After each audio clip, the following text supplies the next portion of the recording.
Hello అండి. ఈరోజు మా ఇంట్లో స్పెషల్ అయితే పచ్చి కొబ్బరి, పచ్చి దోసకాయ ముక్కలతోని పచ్చడండి. అది కూడా రోటి పచ్చడి. ఈ రోటి పచ్చడిని ఎలా చేసుకోవాలో మీకు చూపిస్తానండి. నోరు ఏమీ బాగోలేనప్పుడు బయట నుంచి తీసుకొచ్చుకొని బిర్యానీలు లేదా ఏదైనా పిజ్జాలు, బర్గర్లు ఇలాంటివి తినే కన్నా నోరు బాగోలేనప్పుడు చక్కగా ఇంట్లోని రోటి పచ్చళ్ళు చేసుకోండి. వేడి కూడా చెయ్యవు. పట్టిన పచ్చళ్ళ కన్నా రోటి పచ్చళ్ళు ఆరోగ్యకరం. వేడి వేడి అన్నంలోని ఆమ్లెట్ నంచుకొని తింటే సూపర్ ఉందండి. ఒక దోసకాయ తీసుకున్నాను. సగం ముక్కలేమో నూనెలోని పచ్చిమిరపకాయలతో పాటు మగ్గపెట్టాను. సగం పచ్చి ముక్కలు ఉంచుకున్నాను. అలాగే పచ్చి కొబ్బరి ముక్కలు, చింతపండు తగినంత, పులుపు తక్కువగా చూసుకొని వేసుకోండి. ఉప్పు, ఎల్లుల్లిపాయ, జీలకర్ర అంతేనండి. చాలా సింపుల్గా చాలా టేస్టీ పచ్చడి అయితే చేసుకోవచ్చు.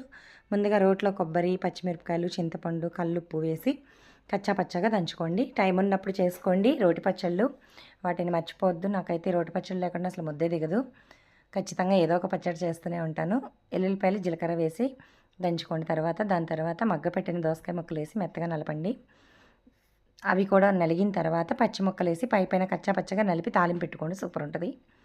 ఇంట్లో ఏదో ఒక రోటి పచ్చడి చేస్తూనే ఉంటానండి. నేనైతే పట్టిన పచ్చళ్ళ కన్నా రోటి పచ్చళ్ళే ఎక్కువగా చేస్తాను. పిల్లలకు కూడా ఇవి బాగా అలవాటు చేస్తూ ఉంటాను.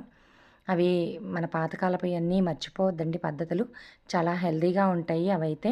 నేనైతే పాతకాలపు పద్ధతులు ఏది మర్చిపోను. కొబ్బరి నూనె కూడా డైలీ తలకి పెట్టుకుంటాను.